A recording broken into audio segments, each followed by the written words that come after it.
Bueno, un saludo a todas las personas que participan como estudiantes del curso Reseña del Antiguo Testamento 1. Esta es la sesión número 10. Este curso es del Instituto de Estudios Bíblicos Internacionales y de la Escuela Quiriteña de Estudios Bíblicos. Y esta es la sesión número 10, como ya dijimos. Es una sesión asincrónica y corresponde a la fecha 23 de marzo de 2024. Es un curso muy importante porque estamos haciendo reseña del Antiguo Testamento, primera parte.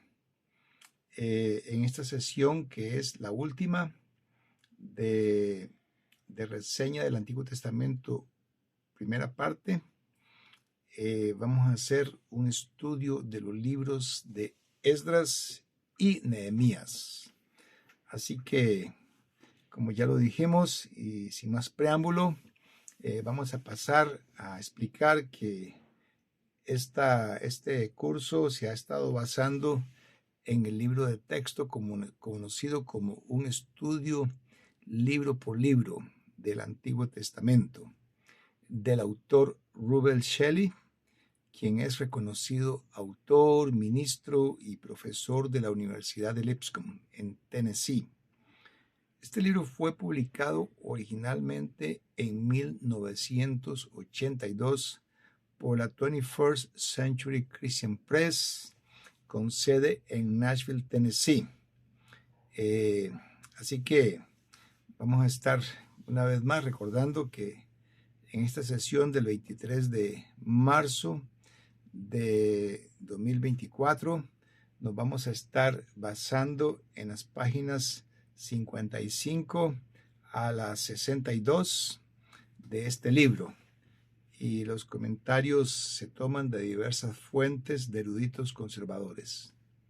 Muy bien, vamos entonces a pasar ahora a explicar que como antecedentes del estudio de Esdras y Nehemías, tenemos que el segundo libro de Crónicas, que estudiamos en la sesión número 9, en ese segundo libro, al final, encontramos el relato de la destrucción del templo de Jerusalén y el relato del exilio del pueblo judío a Babilonia, que marcó el fin del reino de Judá y el comienzo del cautiverio. En aquellos tiempos, Judá estuvo sometida al dominio de Babilonia, y los primeros cautivos habían sido llevados fuera de la tierra en el año 606 a.C., tal como nos lo relata el libro de Daniel. Luego hubo dos deportaciones adicionales que ocurrieron en los años 597 y 586 a.C. Cuando decimos 597, hubo una segunda deportación y luego la tercera fue en el 586. Suena un poco extraño que los años se miden en forma regresiva, es decir, de mayor a menor, porque estamos en cuenta regresiva hacia el año cero, que es el año del nacimiento de Cristo. Muy bien, Esdras y Nehemías nos transportan a un tiempo aproximadamente 70 años después de estos sucesos, cuando el rey persa Ciro emite un edicto permitiendo a los judíos regresar a Jerusalén a reconstruir el templo. Esdras y Nehemías detallan la restauración gradual de los judíos a su tierra natal y la reconstrucción del templo y las murallas de Jerusalén y los esfuerzos por revitalizar la observancia de la ley y la pureza religiosa entre el pueblo. Por lo tanto, los relatos de Esdras y Nehemías constituyen una continuación histórica y espiritual de los eventos descritos en el segundo libro de Crónicas, y proporcionan una visión más amplia del proceso de restauración y de regreso a la tierra prometida después de los 70 años de exilio en Babilonia. De modo que nuestra comprensión de la historia judía desde el año 536 hasta el año 430 a.C. se basa principalmente en el material que estudiaremos en esta sesión. Jeremías, que fue contemporáneo de estos eventos, había profetizado anteriormente que el cautiverio duraría 70 años, según lo registrado en el libro de este profeta. Aunque no tenemos detalles específicos de lo que ocurrió en esos 70 años de cautiverio, los libros de Esdras y Nehemías retoman la historia del pueblo elegido de Dios y al final de los 70 años, con el evento crucial de su regreso a casa, como se describe al inicio de Esdras. Y es a través de estos relatos bíblicos que podemos explorar cómo el pueblo judío, después de un largo periodo de exilio, regresó a su tierra natal y comenzó a reconstruir Jerusalén y el templo, mientras luchaba con los obstáculos que se presentaron en el proceso de restauración de su identidad y su arraigo en el territorio. En cuanto a Esdras y Nehemías, tenemos que ellos son dos destacadas figuras de la historia judía que desempeñaron roles distintos, pero complementarios en el proceso de restauración. A través de las acciones coordinadas de ellos, buscaron revitalizar la fe y la identidad del pueblo de Dios. Estos libros que estudiaremos en esta lección llevan el nombre de estas importantes figuras cuyas carreras trazan el camino de la restauración del pueblo judío, comenzando con el decreto emitido por Ciro en el año 536 a.C., que permitió el regreso del exilio y el inicio de la reconstrucción, y continuando hasta el segundo mandato de Nehemías, que comenzó en el año 433 a.C. Estos libros nos llevan a través de un periodo crucial en la historia del pueblo de Israel, marcado por la restauración de Jerusalén y la renovación espiritual. En cuanto al hecho de que ahora estamos hablando de dos libros, durante este periodo es probable que el término judío haya sustituido al término hebreo como la denominación común para referirse a los descendientes de Abraham por medio de Isaac y Jacob. Una vez que hubo desaparecido el reino del norte, la nación que quedó estaba compuesta principalmente por el pueblo de Judá. El término judío surge de un proceso lingüístico que implica la palabra Judá. Originalmente este término significaba uno de Judá, reflejando la identidad y la herencia del pueblo que habitaba en esa región.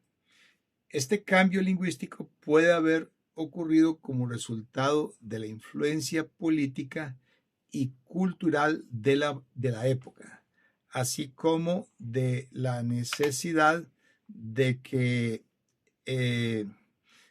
de una identificación clara en un contexto histórico cambiante. En cuanto al hecho de que son dos libros, nos encontramos con una historia que ha sido moldeada a lo largo de los siglos, y estos dos libros, que ahora son reconocidos como libros separados, fueron tratados como uno solo hasta tiempos relativamente recientes. Se sabe de figuras históricas prominentes como Josefo, Melitón de Sardes y Jerónimo, que al compilar sus libros del Antiguo Testamento los consideraron como un único volumen.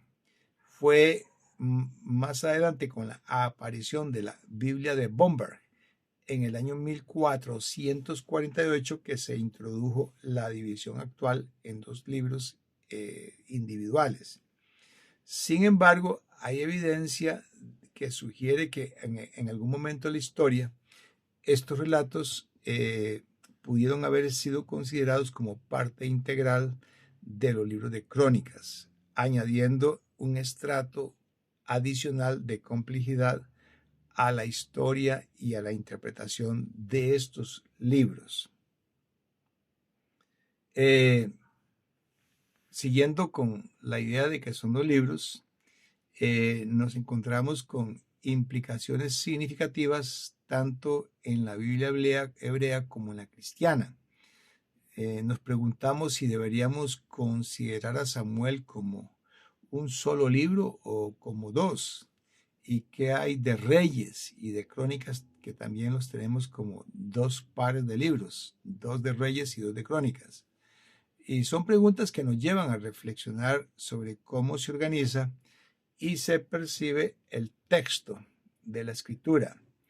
En el caso de los profetas menores también surge la pregunta, ¿por qué los judíos los contaban como un solo libro, en lugar de dividirlos en 12 como los tenemos en nuestras Biblias? Estas decisiones de organización y conteo pueden parecer arbitrarias, pero es importante recordar que a pesar de las diferencias en la disposición, el contenido esencial permanece intacto, tanto en la Biblia hebrea como en el Antiguo Testamento cristiano. Algunos han especulado sobre posibles razones detrás de la disposición específica de los libros en la Biblia hebrea, sugiriendo incluso una conexión con el alfabeto hebreo. Sin embargo, la verdadera razón detrás de estas decisiones sigue siendo un misterio. A pesar de las variaciones en el número de libros, lo fundamental es que tenemos acceso al mismo material en ambos cánones, y esta unidad en el contenido subraya la continuidad y la coherencia del mensaje bíblico a lo largo de los siglos, independientemente de las diferencias en su organización formal. También está el tema de los dos autores. Al adentrarnos más en el estudio de Esdras y Nehemías, nos encontramos con la posibilidad de que estos libros hayan sido escritos por los mismos hombres cuyos nombres son más prominentes en ellos. Al observar de cerca estos textos, notamos que tanto Esdras como Nehemías hablan frecuentemente en primera persona, lo que sugiere una conexión directa entre ellos y los eventos que relatan. Por ejemplo, en Esdras 8:15 y siguientes encontramos a Esdras hablando en primera persona sobre su viaje de regreso a Jerusalén, mientras que en Nehemías 1:1 y siguientes, Nehemías relata sus propias experiencias al recibir noticias sobre la difícil situación en Jerusalén. Además, estos autores parecen haber utilizado una variedad de fuentes para componer sus libros, lo que añade un estrato adicional de complejidad y autenticidad a sus relatos. En Esdras capítulo 1, versículos 2 al 4 y capítulo 4, versículo 8 y siguientes, y en capítulo 6, versículo 3 y siguientes, encontramos referencias a diferentes fuentes que contribuyeron a la narrativa de Esdras, lo que sugiere un proceso de recopilación y edición cuidadoso por parte del autor. También está el tema del regreso en 3 etapas, que es una de las características que destacan de la historia de Esdras y Nehemías. Es el paralelismo entre el exilio del pueblo judío y su posterior regreso a la tierra prometida. Al igual que el pueblo había sido llevado a Babilonia en 3 etapas, su regreso también se produjo en 3 fases distintas, cada una marcada por su propio líder y sus propias circunstancias. En el año 536 a.C., fue Zorobabel quien encabezó el primer grupo de exiliados que regresaban a casa, y esto marca el comienzo de la restauración física y espiritual de Jerusalén. Durante este tiempo, el templo fue reconstruido y finalmente dedicado en el año 515 a.C., simbolizando el renacimiento espiritual del pueblo judío. Más tarde, en el año 458 a.C., fue Esdras quien trajo consigo un segundo grupo de cautivos, y su llegada desencadenó un gran avivamiento espiritual entre el pueblo. Esdras fue un líder destacado en la enseñanza de la ley de Moisés y la restauración de la verdadera adoración en Jerusalén, sentando así las bases para un renacimiento espiritual aún mayor. Finalmente, en el año 445, la tercera etapa, fue Nehemías quien lideró el último grupo de exiliados de regreso a casa, y se embarcó en la monumental tarea de reconstruir las murallas de Jerusalén. Este acto simbólico no solo proporcionó protección física para la ciudad, sino que también representó la restauración de su identidad nacional y espiritual como pueblo de Dios. El mensaje fundamental que transmiten los libros de Esdras y Nehemías es el relato de la restauración del pueblo judío a su tierra natal después del largo exilio en Babilonia. Estos libros no solo registran la historia de un regreso físico, sino que también revelan el poder y la fidelidad de Dios para cumplir sus promesas a su pueblo, incluso en tiempos de desolación y desesperación. En ese sentido, los libros de Esdras y Nehemías destacan el deber de santidad del pueblo de Dios, llamándolos a vivir en obediencia a la ley y a mantener una relación de reverencia y adoración hacia el Creador. A través de la restauración del templo y la reconstrucción de las murallas de Jerusalén, se subraya la importancia de mantener un centro espiritual y físico para la comunidad como un recordatorio constante de la presencia y el favor de Dios. Esdras en particular emerge como una figura central en esta empresa de restauración. Como sacerdote y escriba, su devoción a la ley del Señor y su compromiso con el cumplimiento de ella se manifiestan claramente en su ministerio. El versículo clave que resume su enfoque es Esdras 7:10, donde se nos dice que había dedicado su corazón a estudiar la ley del Señor y a ponerla por obra y a enseñar a Israel sus estatutos y decretos. Este enfoque de la enseñanza y la aplicación práctica de la ley refleja el deseo de Esdras de guiar al pueblo de Dios hacia una vida de rectitud y devoción, estableciendo así las bases para la restauración espiritual y moral de la nación.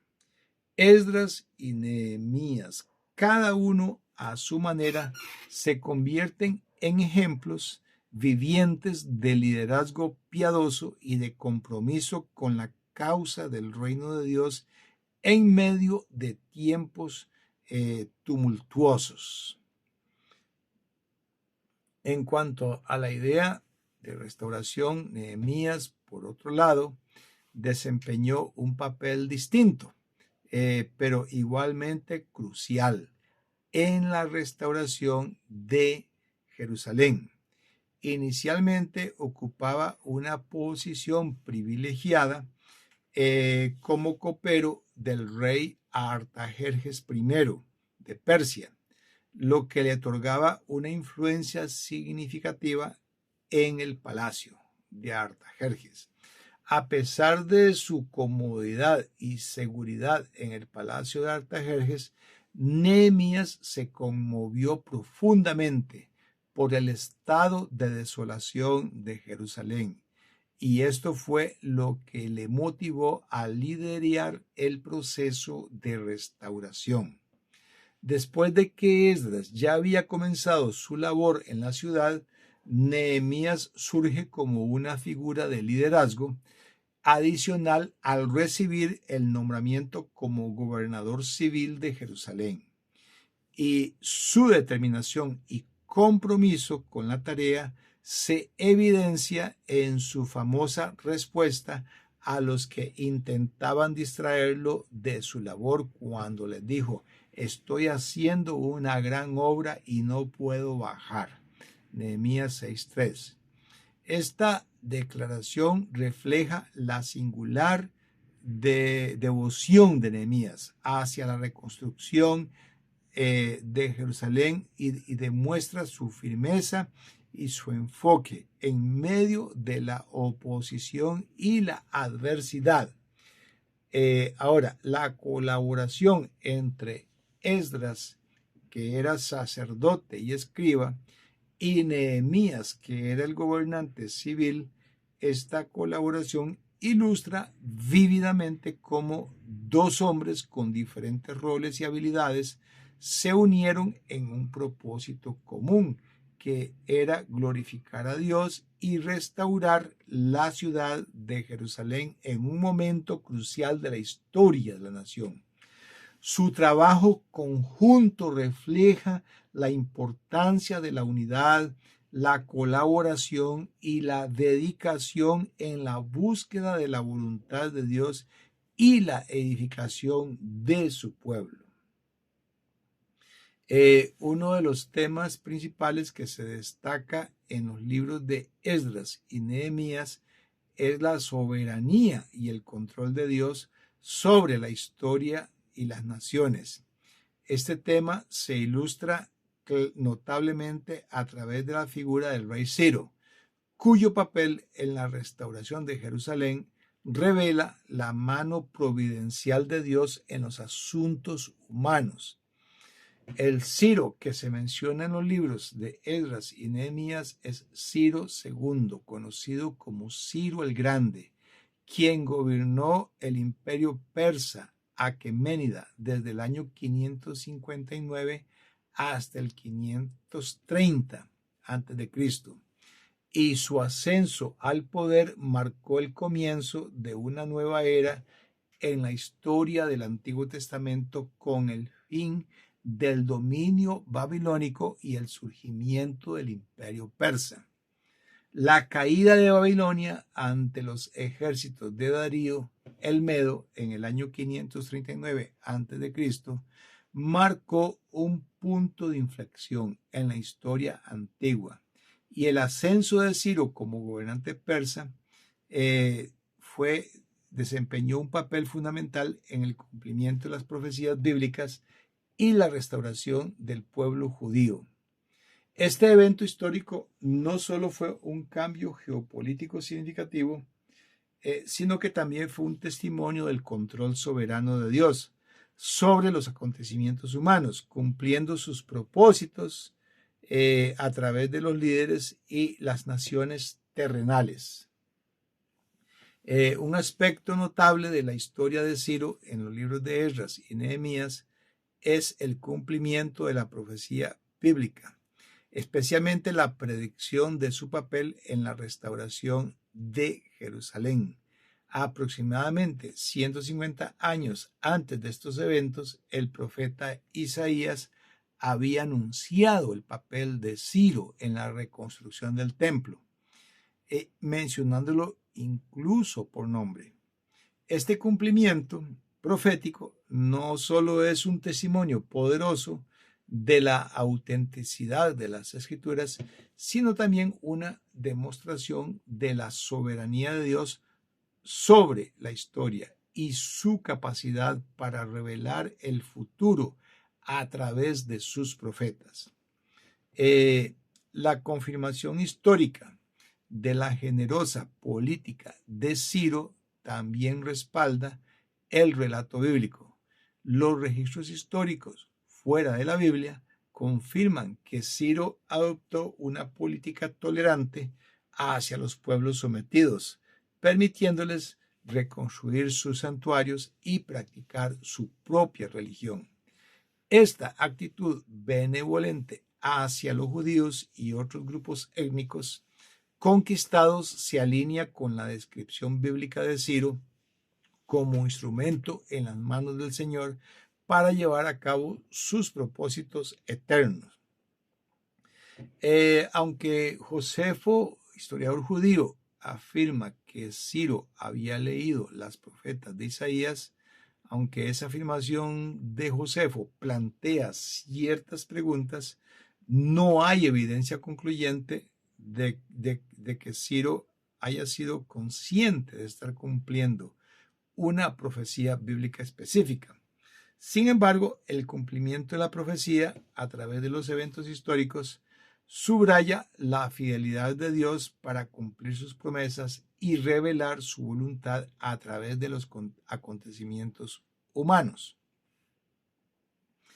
Es importante destacar que el cautiverio babilónico tuvo un impacto duradero en la identidad religiosa y cultural del pueblo judío, sentando las bases para el desarrollo del judaísmo ortodoxo.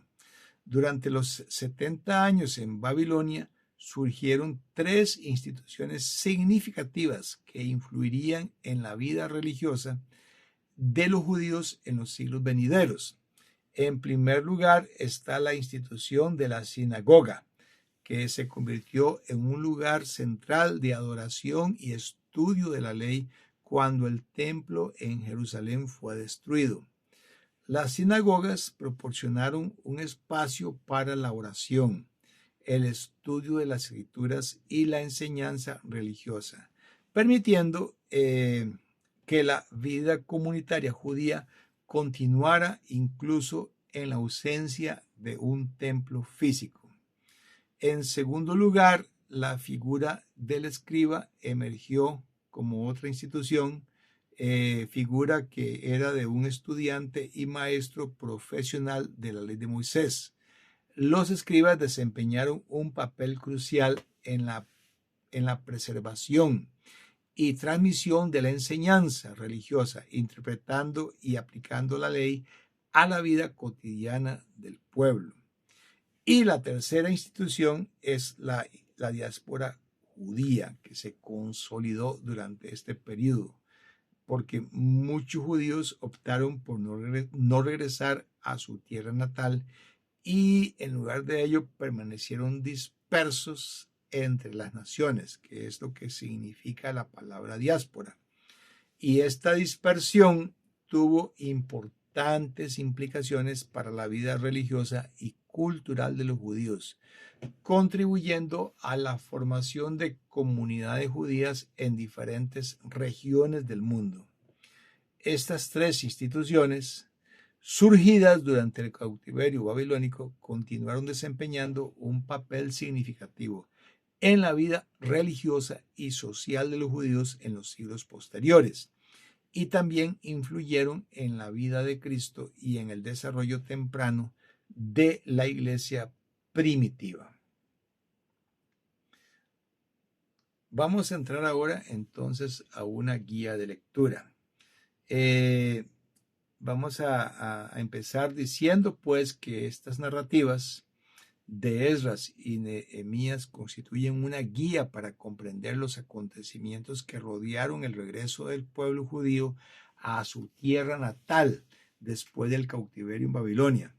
Es importante recalcar el antecedente histórico de que ya el imperio babilónico había sido reemplazado por el imperio persa. Este es un acontecimiento que había sido profetizado por Daniel por medio del sueño de la estatua que había tenido Nabucodonosor. Recordemos que en este sueño de la estatua, interpretado por Daniel a Nabucodonosor, se reveló la sucesión de imperios que dominarían la región mesopotámica y la posterior restauración del pueblo judío. Daniel explicó que la cabeza de oro representaba el propio reino de Nabucodonosor, mientras que los pechos y brazos de plata simbolizaban el siguiente imperio que le sucedería, y es el imperio persa. Esta interpretación profética de Daniel, registrada en el libro de Daniel capítulo 2, estableció el contexto histórico para los eventos posteriores relatados en los libros de Esdras y Nehemías. De modo que la restauración de Jerusalén y el regreso del pueblo judío a su tierra natal se desarrollaron en el escenario geopolítico previamente profetizado por Daniel, demostrando así la soberanía y los designios del Señor en la historia de Israel. Por lo tanto, el libro de Esdras comienza con la proclamación del rey Ciro de Persia, quien permite a los judíos que habían sido cautivos en Babilonia, les permite regresar a Jerusalén y reconstruir el templo. Y este primer grupo, liderado por Zorobabel, emprende la travesía de regreso a Judá, llevando consigo los utensilios del templo que habían sido llevados de Jerusalén durante el cautiverio. Fueron alrededor de 50,000 personas las que regresaron en este primer grupo, marcando el inicio de la restauración de la comunidad a su tierra ancestral. Y es importante notar que fue en el año 536 antes de Cristo que este primer grupo, liderado por Zorobabel, emprendió su regreso a Judá. Cuando ya estaban en Jerusalén, la gente reconstruyó el altar y renovó los sacrificios. En el segundo año del regreso comenzó la reconstrucción del templo. Cuando la reconstrucción del templo enfrentó numerosos obstáculos, el pueblo persistió en su tarea con determinación y fe. A pesar de la oposición de aquellos que vivían en la región, los judíos reconstruyeron el altar y reanudaron los sacrificios, marcando así el inicio de una nueva era espiritual en Jerusalén. Sin embargo, la oposición no cesó y la construcción del templo fue detenida durante aproximadamente 15 años. En medio de esta adversidad, Dios envió a los profetas Ageo y Zacarías para alentar al pueblo y recordarles su deber sagrado de reconstruir el templo. Con la autorización del gobierno persa se reanudó la obra y finalmente en el año sexto del reinado de Darío, alrededor del 515 a.C., el templo fue completado y dedicado solemnemente. Este momento de celebración culminó con la observancia de la Pascua, simbolizando el renacimiento espiritual y la restauración de la adoración en Jerusalén.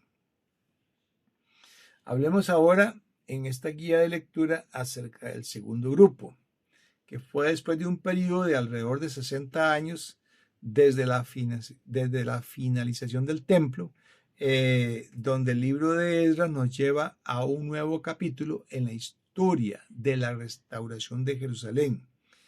Esdras es un erudito de la ley y un hombre piadoso, y es a quien comisiona el rey Artajerjes I para liderar un segundo grupo de judíos de regreso a su tierra natal en el año 458 a.C. Cuando llegan a Jerusalén, Esdras se enfrenta a una situación preocupante. Descubre que muchos judíos han contraído matrimonios con personas de la tierra, comprometiendo así su devoción espiritual y diluyendo su identidad como pueblo elegido por Dios. Entonces estaba muy entristecido por este descubrimiento y se pone en oración ante el Señor, intercediendo por el pueblo y suplicando misericordia por los pecados de ellos. Ahora, movido por un ferviente deseo de restaurar la pureza espiritual del pueblo, Esdras inicia una serie de reformas, instando a los judíos a separarse de sus cónyuges no judíos y a renovar su compromiso con la ley de Moisés. A pesar de la dificultad y la controversia que rodean estas reformas, Esdras permanece firme en su deber de guiar al pueblo hacia la obediencia y la rectitud. El libro concluye con una lista detallada de los sacerdotes que habían pecado al contraer matrimonios impropios, subrayando así la importancia de mantener la pureza y la santidad en la comunidad judía. A través de la historia de Esdras vemos el poder transformador de la obediencia a la ley de Dios y la importancia de mantener la fidelidad incluso en tiempos de tribulación y adversidad. Continuando con la guía de lectura, tenemos el regreso del tercer grupo, que se da después de la destacada labor de Esdras. Y aquí el enfoque se desplaza ahora hacia Nehemías, que es un hombre, como ya dijimos, que también desempeñó un papel fundamental en la restauración de Jerusalén. Fue en el año 445 a.C. que Nehemías, desempeñándose como copero del rey Artajerjes I en Susa, capital de Persia, recibe un informe alarmante sobre la devastada condición de Jerusalén y el sufrimiento de su pueblo. Nehemías, movido por una profunda compasión y un ferviente deseo de ayudar a su pueblo, entonces obtiene el permiso del rey para viajar a Jerusalén y emprender la tarea de reconstruir las murallas de la ciudad. A su llegada, Nehemías se enfrenta a una ciudad en ruinas y a una población desanimada, pero su determinación y liderazgo infunden esperanza y renovación en el corazón de la gente. A pesar de enfrentarse a la oposición de los vecinos hostiles, los problemas internos dentro de su propio pueblo y los intentos de conspiración en contra de él, Nehemías lidera valientemente la reconstrucción de las murallas en un tiempo récord, completando esta monumental tarea en menos de 2 meses. Además de su labor física, Nehemías también establece un gobierno para la ciudad y restaura a las personas a sus herencias ancestrales, asegurando así la estabilidad y la integridad de la comunidad. Tenemos ahora el caso de Esdras, enseñando al pueblo que después de la impresionante labor de reconstrucción llevada a cabo por Nehemías, tanto él como Esdras se unen para implementar importantes reformas espirituales y sociales en Jerusalén. Esdras, el escriba y sacerdote, toma la iniciativa de leer y explicar la ley de Moisés al pueblo, buscando guiarlos en el camino de la obediencia y la santidad. Durante esta lectura, el pueblo confiesa sus pecados y se compromete nuevamente con el Señor, renovando su pacto y su devoción con Él. Como parte de las reformas, se toma la decisión de repoblar Jerusalén, asignando a una 10ª parte de la población a vivir en la ciudad y restaurar su gloria pasada. Esta medida busca revitalizar y fortalecer la ciudad tanto física como espiritualmente. Además, se registra una lista detallada de los sacerdotes y levitas, resaltando la importancia del sacerdocio en la vida religiosa de la comunidad. Finalmente, se relata la solemne dedicación de las murallas de la ciudad, un acto que simboliza la protección divina y la restauración de la seguridad y la integridad del pueblo de Dios. Estas reformas llevadas a cabo bajo el liderazgo de Esdras y Nehemías demuestran el compromiso de ellos con la restauración espiritual y social de Jerusalén, así como el profundo deseo de ellos de glorificar a Dios en todas las áreas de su vida. El ejemplo de ellos sigue siendo inspiración para los creyentes en la actualidad, instándolos a buscar la verdad, la justicia y la santidad en sus propias vidas y en las vidas de sus comunidades. Tenemos ahora el caso de las medidas que toma Nehemías. Conforme el movimiento de reforma liderado por Nehemías llegaba a su fase final, el contexto político y social también experimentaba cambios significativos. En el año 433 a.C., Nehemías se encuentra de vuelta en la corte de Artajerjes, dejando temporalmente la tarea de gobierno en Jerusalén. Y durante su ausencia, Nehemías implementa medidas adicionales para fortalecer la identidad y la pureza del pueblo. Se promulgan leyes que separan al pueblo de los contactos extranjeros, buscando preservar su identidad nacional y religiosa. Esto lo encontramos en Nehemías 13, del 1 al 9. Además, se fomenta el apoyo a los sacerdotes, reconociendo el papel crucial de ellos en la vida espiritual del pueblo. Nehemías 13, 10 al 14. Nehemías también hace hincapié en la observancia estricta de las leyes del sábado, resaltando la importancia de honrar el día de reposo como un mandato divino. Nehemías 13, del 15 al 22. Y por último, se prohíbe el matrimonio con extranjeros con el fin de preservar la pureza religiosa y evitar la influencia de prácticas paganas en la comunidad. Nehemías 13, 23 al 31. Estas medidas reflejan el compromiso de Nehemías con la preservación de la identidad y la fidelidad del pueblo de Dios, así como la determinación de él de establecer una sociedad justa y piadosa en Jerusalén. Su liderazgo y su dedicación siguen inspirando a los creyentes hoy día a buscar la pureza y la obediencia en sus propias vidas y comunidades.